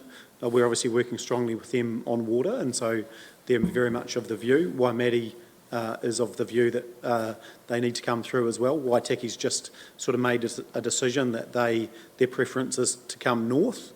The unknown at this stage is Ashburton around what their preference is, and we'll find that out around the 22nd of July. Yeah, and it's quite different because the 4 councils without Ashburton is about 86,000 population. Include Ashburton, it brings it up to 125. So, there's some differences in that. Can I ask the question, what are Ashburton's options? Because that's pretty critical. Yeah, Don't want to go with Selwyn. No, I mean, and I'm not biased at all, but I think they really only have a south option. They're stuffed, really, aren't they? Yeah, and consistently they've all agreed that they want to keep the south on the table. A Selwyn option I don't think is real. I think probably government probably want to see some sort of greater Christchurch. And Selwyn has 90,000 people now, growing really quickly. They will be a smaller part of that. So my feeling is that they've only got really one choice. However, I think they would like to, in a perfect world, just be a standalone unitary as well. So yeah. And what about the North Canterbury councils? So North Canterbury are working quite closely together, and then Christchurch, Selwyn actually want to stay alone. They think they're big enough. Christchurch are very aware of their size and scale, and that they'll pick up something else at some point. I don't think they want to be seen to be the bully in the room, but I think you'll end up with North Canterbury, possibly Christchurch City and Selwyn might request to go it alone. The conversation around fragmentation did come up at the Mayoral Forum the other day. So if you allow a Selwyn to go it alone, then do you allow Ashburton? And then do you allow the next one? And then you straight away go from 3 councils to 5 councils, and that's not going to be received well by government. And then do we put the whole model at risk? And so we're inching towards a joint sort of proposal or endorsement from the Mayoral Forum, but we're still not quite there. And I think probably the key one is for Ashburton's decision on about the 22nd July. Yeah. I think Ashburton needs to be wooed very strongly. They have a lot to offer, Timaru in particular, but this area, they are very successful for decades. I have noticed that they have a cohesion between their rural and urban areas. They have a full main street. They have just had a huge payout through their agricultural area, and a town, I believe, my bank contacts up there have been awash with money to be reinvested in the region. They are growing gangbusters with new development, housing and so on. They are a very nice community group that we could learn a lot from, and to be supported and given them, encouraging them to help us all out would be, I think, quite a wise move. They have water from the Rangitata in proximity to Christchurch in their favour. And the good thing about Ashburton, like they are a community of interest. I mean, that you want like-minded people, and they, when you look at your graphs in the consultation paper, they've got basically the same employment structure as us around agriculture and all their industries.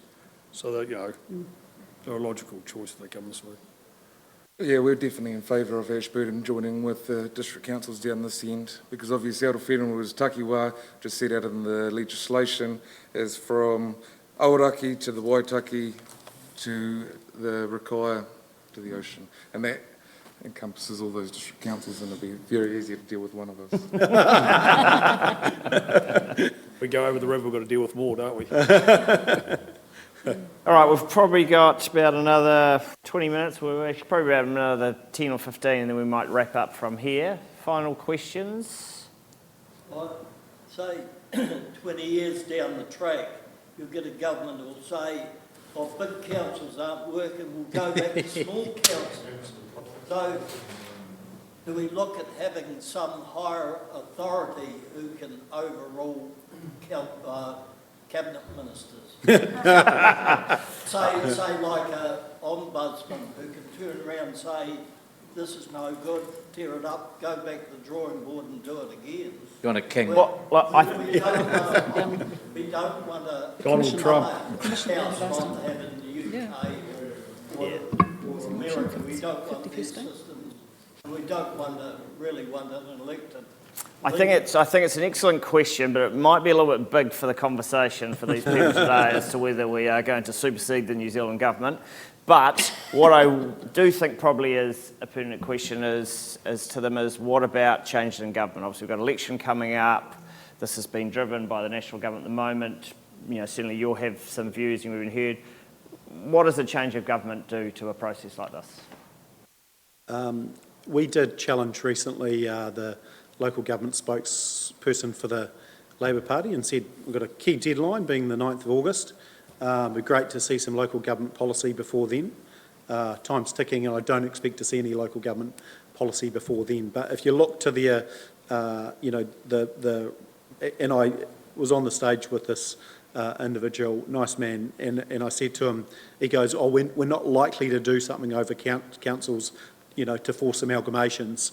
And I said, well, do you not remember Three Waters? And so, you've got a government that's more likely, a potential government that's more likely to centralise, in my view, than, the current one. So they're both on that path. I think if we put something together, and this is the risk, and I've said to some of our other mayors, is actually, do we want to pull back from this? If this is the right thing and we believe in it, then whatever government is in there, we should actually be pushing that, because I'm a believer that we need reform. It's what level of reform. So I don't think it might slow down, but I think a change of government this will be our pathway. Yeah. Anyone else with a view on? I just think this points to a bigger problem, that if we want to prevent big macro changes happening every 40 years, that there's just got to be little changes, often and regular, and with consultation with those that it's going to affect, rather than it being pushed on people, is all I'd have to say. I think I agree with Nigel that both the major parties are on a similar trajectory, even if Labor haven't said that they're on that. I suspect they probably are. I think that one of the failures of the last 37 years changes have been the democratisation, I guess, of local government. And it's because, as we've mentioned tonight, having to deal with so many things with so few people. The more people we have in democracy on the boards and on the topic specialties that they are interested in and have got skin in the game in financially, the more likely you're going to have people willingly step up to take part in democracy and feel that they own it. And when the people own it and it's a grassroots up organisation, well-networked organisations that coordinate together to achieve the economies where it's appropriate and work together as a cooperative or as a team, then I think you're going to get more stability from our level, from the ground up.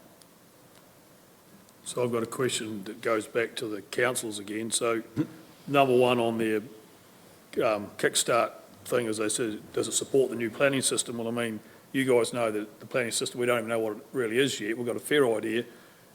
So it's going to be interesting to see when it comes back from the select committee where that leaves your next stage, because, I mean, that's important that we understand where that's going to end up. This is around the RMA. Yeah, and we're just ticking that box yes at the moment. Yep. But I think you're right. And currently, the likes of the spatial planning legislation, we're still told that it needs to be done at a Canterbury level. Yep. So we're doing that. I think part of that request through the Head Start process will be, again, what should we be doing at a new entity level and whatnot. But you're right. There's still some stuff to come, and we don't have full clarity just yet. Because the interesting thing that's probably what drove it was, like dissatisfaction with ECAN around the regional policy statements which drove down to the district plans, and, the national policy statement was broken, really. I think the Crown does want a one-stop shop for consenting. Yep. They don't want us to have to go to two entities all the time, and some does some and some does that, and they're not disconnected. They're very disconnected. And I think, Greg, to your point, we have to be quite smart in what we develop. So, the regional policy, yes, we did have concern down this area, but we've got to be careful that the new entity doesn't produce urban areas that, again, don't give rural their voice. So how do we design something that actually, again, rural can have some say within this new model? And I think there's an opportunity to put something up which isn't just around population, for decision-making into the future. All right, we've got a final question for online. I'll combine a few together here. We've got some queries about how the different councils are going to handle rates levels and debt levels. Some concerns with the activity down in Waitaki at the moment, and particularly the protests. Are we right to be sort of going in with them? So I think all councils go through periods where they go into deficits and then they come out of that, and I think Waitaki's just doing one of those at the moment. Their debt levels, and again, that gets back to that first conversation, yes, they're running a deficit at the moment, but they don't have high levels of debt. They have very low levels of debt. So actually, they've got the wherewithal and the tools to actually sort that relatively quickly. Now remember, it's only 3 years ago, Timaru District Council had high levels of deficits. We've fixed them now already. In 2 years, we've fixed that. And I would anticipate, well, I believe that we'll then have plain sailing into rates capping, and I think that Waitaki's doing the same. They're getting their foundations in order for rates capping. And I don't think we should be afraid of that. And I think the story that's not well told is I think about 10% of that rate increase down there is water. So it's got to go into the water to put the appropriate depreciation levels, et cetera, into the new water company. So once that's they're probably going to have another hard year, I expect. But once that's at the appropriate level, then rates will rebalance. Richard, just one quick thing. The bigger the company, the more issues you have with communication. Talking about that all the way through. I think that's one of the major things that we have to address with the other councils, how that communication is going to work so the local voice is heard. We do something about it. Otherwise, this is never going to work. We can't work with our people on their rate cuts. They're all working together. The other council do this one. This won't work. The communication will be good. All right, so that was Gordon Handy. I'm not even sure if there was a question in that one there. I think you were just telling them you just better make sure you're talking. And Gordon told me he actually had a pocket full of stones that if we started misbehaving, he'd start throwing them. So he hasn't so far, so this is good. But I guess it raises a good point. Obviously, the bigger an organisation gets, we've all seen it, from dealing with smaller local companies to dealing with big companies, and call centres in the Philippines. I'm hoping that's not the way the council's moving to, but how will councils deal with communication scale? I think it gets, again, down to that delegation and getting those people, getting the structure right from a governance level of how they can communicate at those local levels. And if we get that design right, then you design that into it. And you've got to design it different to what we're doing now.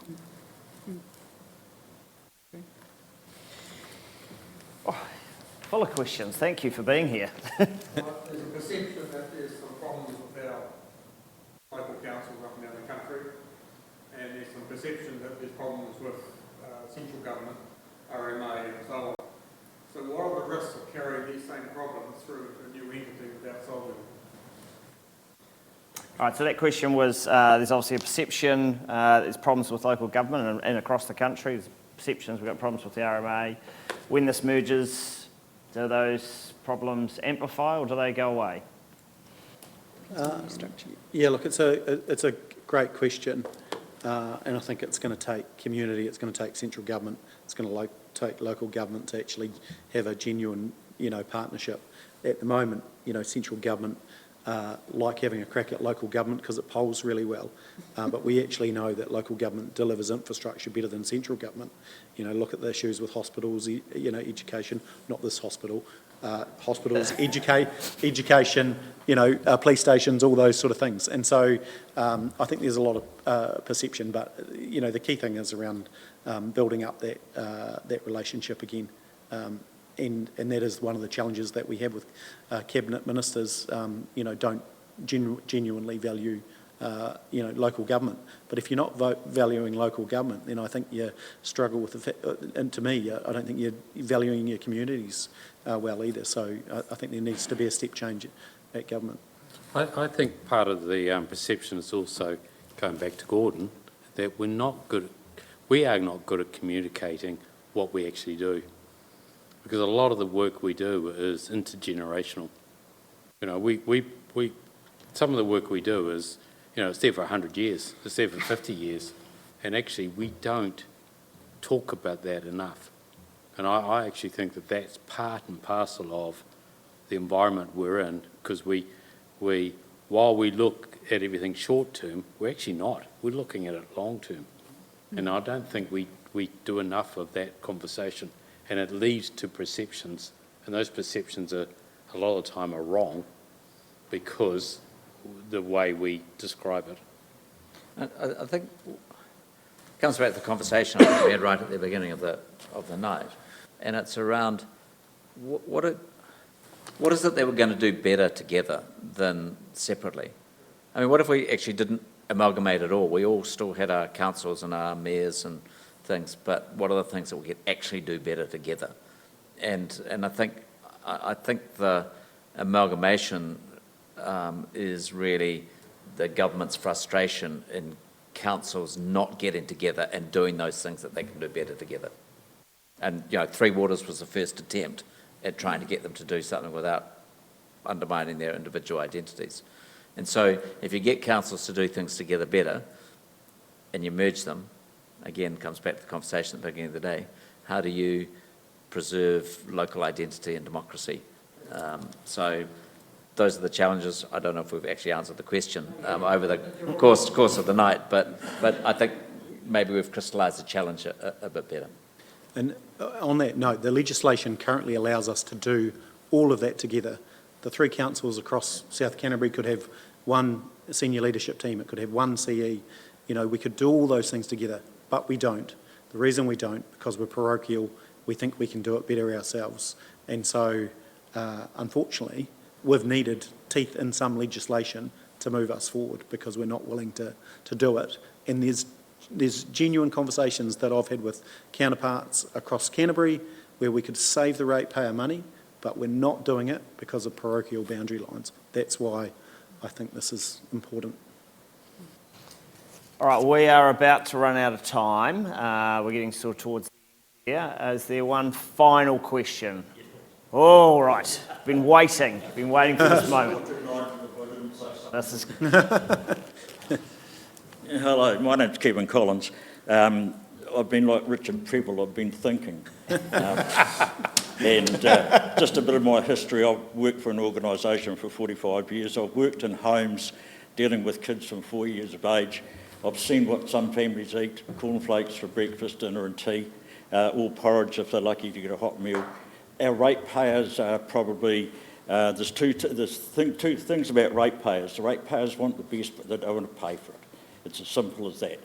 But I do also know that there are a number of ratepayers out in the elderly folk department who fail to heat their homes. I've seen elderly folk wrapped up in electric blankets during the daytime, trying to find a sunny spot in their lounge. Now, these are the people that suffer from rate increases. However, that's an aside. The way I see this amalgamation, and I was around in '89 when the previous legislation changed, that legislation provided councils with the ability to provide local enterprise trading organisations, LATES as it turned out to be, that gave the councils, and the majority of them took them, they had works departments, they had including road repairs, road maintenance, all of those things within the district, water supplies, and the councils at that time saw the opportunity to get some quick cash running in, and they sold them. Now we're paying retail for the likes of road repairs, we're paying retail for water repairs, we're paying retail for a lot of things that councils used to do in-house. Now you've only got to look at the companies out there that provide these services, the big roading companies in Timaru, the big water companies in Timaru. They're not broke. They are creating jobs, of course, but those jobs could have been within the council walls. So if we're looking at going forward with a bigger organisation, can that be recreated? It would take a lot of capital, but then we would be paying an hourly rate for those workers, not a commercial rate. Now, there's a couple of other things. In my time working, I rubbed shoulders with families right up to corporate managers, and Timaru is a hell of a nice place to bring up people. And it's a great place for families. But what happens with those families, generally they've got tertiary age students, they go away, they go to varsity, they see the city life, and very few of them come back. Talking with the owner of a major local company who operates nationally, they are considering moving their head office from Timaru to Rolleston because they can't attract the type of person back to their organisation in Timaru, a tertiary qualified person, because nobody wants to come back, because there's nothing to drive them here. The big city is where they want to be, where they see their future, they see progression, they see the opportunities that Timaru, unfortunately, doesn't provide. Also, from this structure point of view, it's important, it's probably the biggest thing that's been offered to us, apart from changes in organisation. And you go back to David Longy, when he didn't get his own way as a school board member, he changed the Education Act. What a diabolical thing that is, and it still is. And I was part of that as a board member.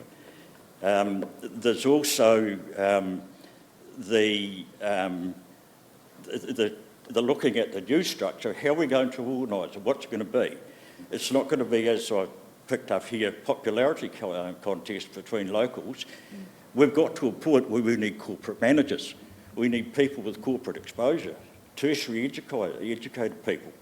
And that's the future. If we don't have those, then we have Joe Bloggs off the street dealing with billions of dollars worth of capital and expenditure that are probably not qualified. And I think the people that are going to be looking at standing for councils are going to be in that position where there's too much there for the average person to digest.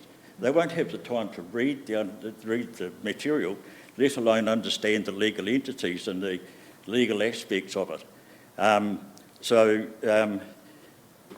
that's pretty much where we are. But I see it as, with the amalgamation, if we take into the 4 councils, including Ashburton, we have one mayor, we have one chief executive, we have one manager of water, we have one media manager, we have one of everything. And under that lies a whole lot of bees. It's a bit like a honey a hive of bees, where you've got the queen being, not in your case, Nigel, the mayor, the mayor, and then you've got the rest of the workers in the hive that comprise the business of making honey. So there's a lot of things to happen, and I just feel that the government have given the country a poison chalice. And if you look at Black Pete, if you remember back in those days, from folklore and so forth, if you got the black spot, you were going under the bottom of the boat. So that's all I'd like to say, but it's food for thought. All right. We need to be able to recreate some of these Something things. different. Okay, I'm going to try unpacking this into a question. There's a little bit in that. So I guess there was in there, we were talking about The contractors, we can cover that. bringing contractors in. Hold on, well, so we bring contractors in, how do we attract people to regional towns, and how are we going to get the governance structure right? So people can choose what part of question they answer there when we go down the line. You want to start with the contractors? Well, to start with, that's probably the easy one. Look, there are opportunities, and our council just bought Parks back in. Within that model, you've got Whitestone contracting in Waitaki, you've got Ashburton contracting in Ashburton. It's in the name, isn't it? And there is opportunities to do different things and potentially grow those companies underneath that as well. So I think it's part of the design conversation. T, you want to answer any one of those three questions? You're all going to move down the line. I might just touch on the youth side of things. Yes. Being a primary school teacher myself at St Joseph's Timaru, I've seen lots of people move to Timaru or South Canterbury to raise children because of the education system down here, especially from Christchurch. But you're right, 18 to 24, there is a big drop-off in numbers for that age group leaving the district. Why? Because of more opportunities, tertiary education. But then when does that start to increase again? It's that age group that are coming back to raise families because it's better to raise them here rather than in the bigger cities. But I also think to get the youth, the 20 to 24-year-olds back here, it's about telling the story. What is there out there? I think there's plenty of opportunities. There's plenty of work, jobs to go into, I think, if people know where to look. I just think there's lots of opportunities here in South Canterbury and Timaru in particular. We just don't share the story well enough sometimes. All right, William, what one are you going to take on? Yeah, I'm going to take on that theme, which isn't really about amalgamation at all. But we employ about 100 people, and the vast majority of them have degrees. They got their degrees somewhere else. I wouldn't panic about our 19 to 26, 27-year-olds not being in Timaru. In fact, I'd panic if they all stayed in Timaru because actually they need to go out and get an education. They need to go out and meet the person they're going to spend the rest of their lives with, and that doesn't necessarily have to be in Timaru. But of those, as I said, of those 100 people, the vast majority have degrees. At least 7 of them have PhDs, and 2 of those PhDs were born and bred in Timaru, and their families in Timaru, and have been with us for 15, 20 years.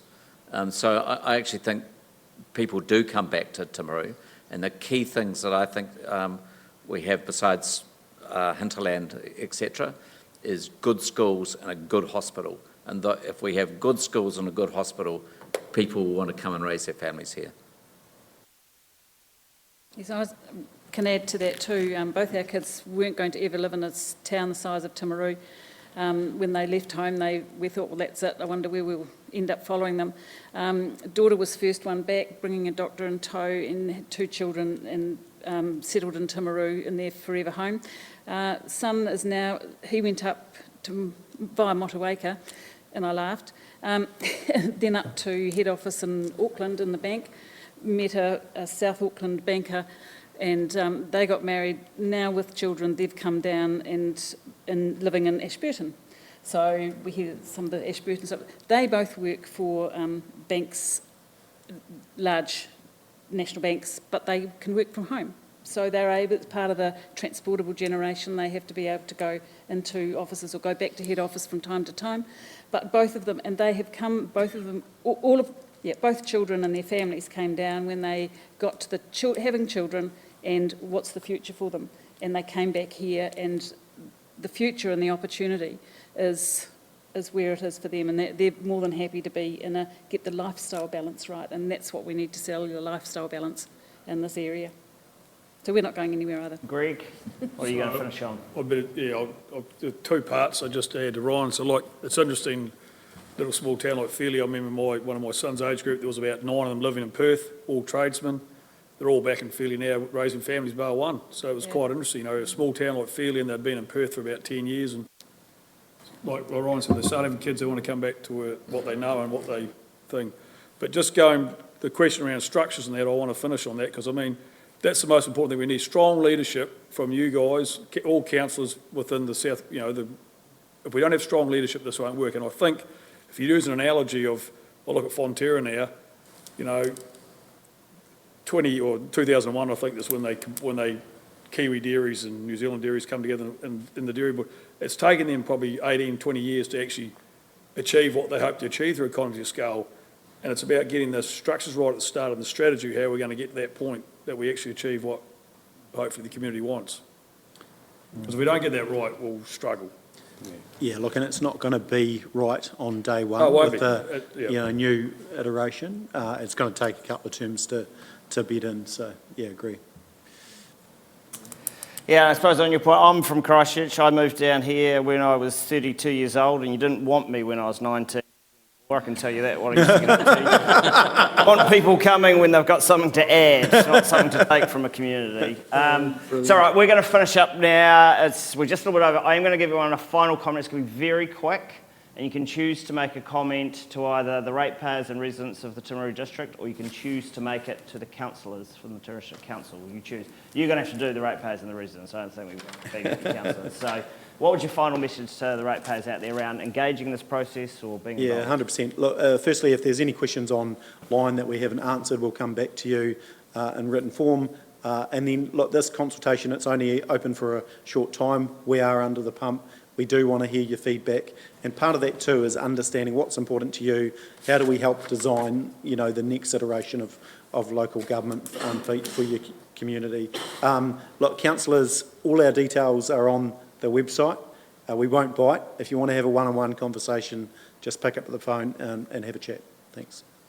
I have to agree with Mayor Nigel. We Well done. I brought them together. we need the community to really put their thinking caps on and come forward with some ideas and some views. We really, really do need that. All I'll say is that this is a real opportunity to create some effective, efficient governance, so don't lose the chance.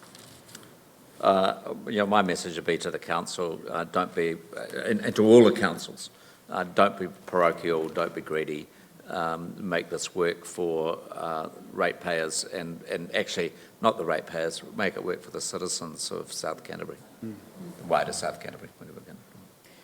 Yes, I think we need to be involved. It is time to get involved in thinking about how you want to be able to mould what's coming in the future. If you don't have a say in it, if you don't take part, then it will be done to you. Probably just adding to it before, strong leadership from the council, and you've got to get the structures right. And also, you know, the government's putting pressure on us. You've got to push back and say, look, you know, and get the community behind you. If they don't listen to you, get these halls packed out. You know, it's a popularity contest also at central government. You know, they don't like to see people marching in the streets, so don't be afraid to push back hard if they try and change the course of the ship. Don't leave it to the last minute to get a petition going either. It was a little bit late last time, but get it in time this time. Yeah, get it in before the printers, right? All right, well, I want to thank our whole panel for being here tonight, sharing your views. Certainly thanks for all those that showed up and all of those online. Just to reiterate, I guess, what we've all said here, it is so important that our community engages with this process, understands it, you know, talks to people. My experience with our council and councillors is that they're very open and available. They always take your calls and, you know, make sure that you understand what's going on. So thanks so much. Have a wonderful evening, everyone. That's it. Yes.